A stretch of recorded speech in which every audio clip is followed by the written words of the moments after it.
Tu vois, depuis la dernière vidéo sur le deuil, en fait j'ai encore plus de cheveux blancs. Ce qui me rapproche de plus en plus vers la mort.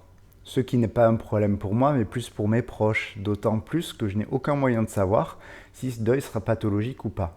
Ce qui ferait sacrément la merde.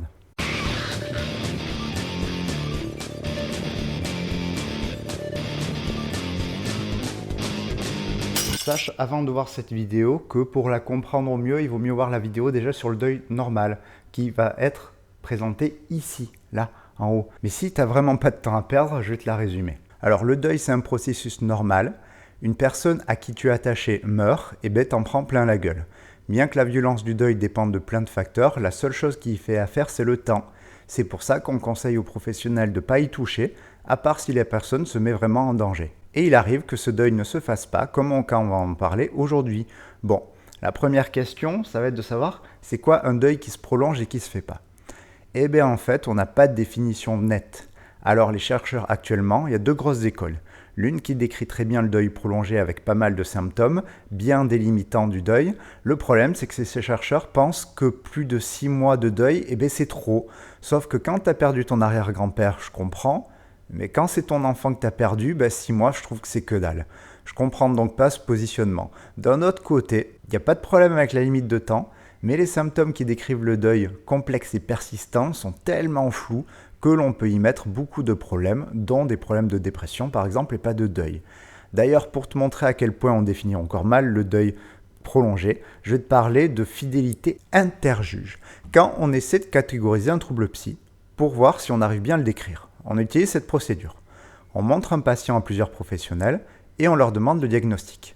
Si les professionnels sont d'accord entre eux, cela montre une fidélité interjuge forte et cela veut dire que la description de la maladie correspond bien à une réalité clinique.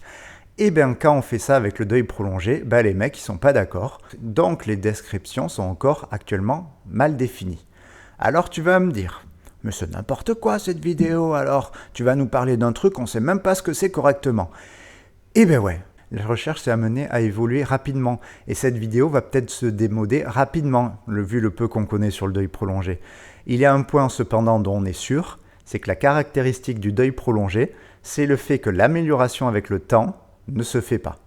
On peut donc évaluer un deuil prolongé avec le temps en voyant plusieurs fois la personne et évaluant si cette personne va de mieux en mieux ou pas. La question à 5000 balles du jour va donc être de savoir comment un processus naturel comme le deuil va se bloquer.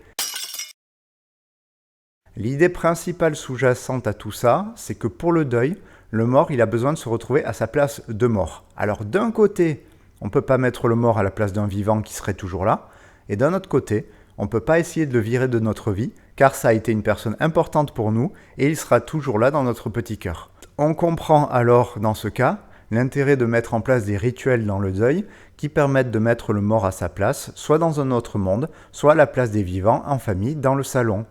Au moins les limites sont bien définies et empêchent le mort d'envahir la vie de la personne ou de disparaître complètement. Alors du coup, tu vas me dire que c'est un peu facile le deuil prolongé, il suffit de définir la place du mort. En fait le problème c'est que c'est pas aussi simple que ça pour deux raisons. La première, c'est que tu peux pas te pointer voir les gens en leur disant d'arrêter de parler du mort tout le temps ou alors de leur foutre le deuil en pleine gueule. D'une part parce que c'est pas très respectueux et un peu agressif, et de l'autre c'est que tu n'as aucune idée à la base de savoir si le mec il est en deuil normal ou prolongé. J'insiste parce que ce que je t'ai décrit, c'est pas forcément des signes de deuil prolongé. On le trouve très bien dans le deuil normal. Je répète, le deuil prolongé, c'est le fait que ça s'améliore pas avec le temps. Mais une personne peut très bien se réfugier dans le travail ou parler toujours du mort peu après le deuil. Donc en tant que non professionnel, ne va pas juger si une personne est en deuil prolongé ou pas en fonction de ce que j'ai décrit. C'est peut-être très bien un deuil normal où il faut laisser lui faire comme il veut. Et deuxièmement, c'est pas aussi simple parce que les sources du deuil peuvent être extrêmement compliquées à gérer. Mais là, je vais te donner les 3 pistes qui permettent d'essayer de chercher ce qui peut bloquer dans le deuil et l'empêcher de le faire de manière normale. Déjà, la première chose, tu as les émotions. Il faut voir que le deuil peut être extrêmement difficile. Il est donc probable qu'une personne essaie de diminuer la souffrance ressentie, ce qui peut la conduire par exemple à éviter de penser aux morts en s'occupant constamment, à éviter d'en parler pour ne pas être pris par la douleur. Bref, on comprend facilement les gens qui se surinvestissent dans leur travail ou dans des associations de victimes parce qu'elles trouvent en fait une façon de réduire la peine ressentie. Le problème, c'est que le deuil, pour ce faire, a besoin de cette phase de manque et de tristesse, et qu'en la bloquant complètement, tu bloques aussi le deuil. On peut aussi voir que des émotions autres que la tristesse peuvent venir prendre le pas et empêcher le deuil. Par exemple, dans un accident de la route ou un meurtre, la colère de l'injustice peut être plus forte que la douleur et venir prendre la place sur le manque nécessaire au deuil. Ou plus étrange, la joie de parler du mort, lors de son vivant, peut maintenir la personne dans son évocation et l'empêcher d'intégrer le manque. Et puis des fois, on n'a tout simplement pas le temps d'être triste. Les émotions sont bloquées par la nécessité de faire les papiers, s'occuper des enfants ou maintenir un niveau de vie stable.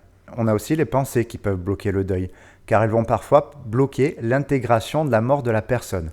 Par exemple, l'incompréhension ou l'injustice d'une mort brutale va faire tourner la personne en boucle sur ce qui s'est passé. Notre cerveau, il déteste ne pas comprendre, et il va chercher à comprendre les pièces du puzzle qui manquent au lieu de ressentir le manque. Comme par exemple quand quelqu'un meurt d'une erreur médicale, se fait tuer, on peut essayer de chercher à comprendre ce qui s'est passé au lieu de prendre le temps d'être triste. Il y a aussi notre propre vision de la vie qui peut ne pas permettre l'intégration de la mort, comme quand il nous est impossible d'envisager la mort d'un enfant par exemple, ou des choses plus personnelles. Si l'on croit que l'on est incapable de vivre sans cette personne, sans la personne morte, il va être difficile d'aller de l'avant sans elle. Il peut aussi y avoir des pensées plus culpabilisatrices. Par exemple, il y a la culpabilité du survivant, ou la peur d'oublier. On peut se dire que ce serait salaud d'oublier la personne. Donc on maintient le souvenir au risque que la personne nous envahisse. Ou alors le fait de penser que l'on peut aimer qu'une personne dans la vie, qui nous fait nous sentir coupables d'être attirés par un autre conjoint par la suite, par amour du défunt. Le deuil en fait remet pas mal de choses en question dans notre façon de voir la vie, et parfois rentre en contradiction avec notre vision initiale, rendant plus difficile l'intégration de la mort. Et enfin, on a nos comportements qui peuvent bloquer le deuil. Si la tristesse et le manque sont nécessaires au deuil, tous les comportements visant à éviter le deuil ne fonctionnent pas si la personne se comporte comme si rien n'était arrivé, ne parle jamais de la mort, évite certains endroits ou objets lui rappelant le défunt, comme si à la limite la personne morte était partie vivre à l'étranger. Le deuil dans ce cas ne peut pas se faire. Le cerveau, il a besoin de se confronter à l'inéluctabilité de la mort pour l'intégrer. Et là, j'ai perdu 46 000 neurones pour prononcer cette phrase. Des fois, on a aussi un côté plus extrême, où la personne surinvestit d'autres pans de sa vie pour éviter de penser aux morts, comme en surinvestissant le travail ou le sport. Un autre comportement problématique, c'est l'excès d'évocation du défunt. Par exemple, si tu en parles tout le temps, en mettant des photos partout du défunt, ou en s'investissant énormément dans les activités du défunt, ou en allant au cimetière 3 heures par jour, le problème, ici, c'est qu'en gardant présent le défunt, tu n'arrives pas à comprendre qu'il est mort et tu ne fais toujours pas son deuil. Et il y a un troisième comportement gênant, c'est l'inhibition des activités normales. Si la vie ne reprend pas son cours, le deuil peut se prolonger longtemps. Les activités que l'on faisait avec ou sans le mort doivent reprendre afin de pouvoir apprendre à vivre sans le mort. Donc en théorie, c'est simple. On trouve ce qui maintient l'esprit dans le deuil et on débloque. En pratique, c'est plus compliqué, car débloquer quelqu'un d'un deuil prolongé, c'est lui faire passer par des étapes très difficiles à supporter qu'il a appris à éviter. D'où la nécessité de beaucoup de tact. Parce que l'erreur que tu peux faire à la suite de cette vidéo, genre tu pourrais te dire « Ah ouais, mais c'est trop ça, ma mère, elle réagit comme ça, elle va trop pas faire son deuil. » Et bien là, il va falloir t'arrêter tout de suite, car comme je t'expliquais, on ne peut pas juger la qualité du deuil sur un comportement. C'est le temps qui juge. Par exemple, si une personne, tous les midis, elle va voir la tombe de son mari, on ne peut absolument pas juger si c'est le signe d'un deuil prolongé ou pas. Si la dame, elle est heureuse d'y aller, que tous les jours elle mangeait avec lui quand il était vivant, qu'elle travaille normalement et qu'elle s'occupe de ses enfants normalement, et qu'elle a aucune envie de retomber amoureuse un jour parce que c'était l'homme de sa vie, eh bien tu vois, cette dame, elle a peut-être fait son deuil, parce que sa vie continue, que le mort est bien à sa place.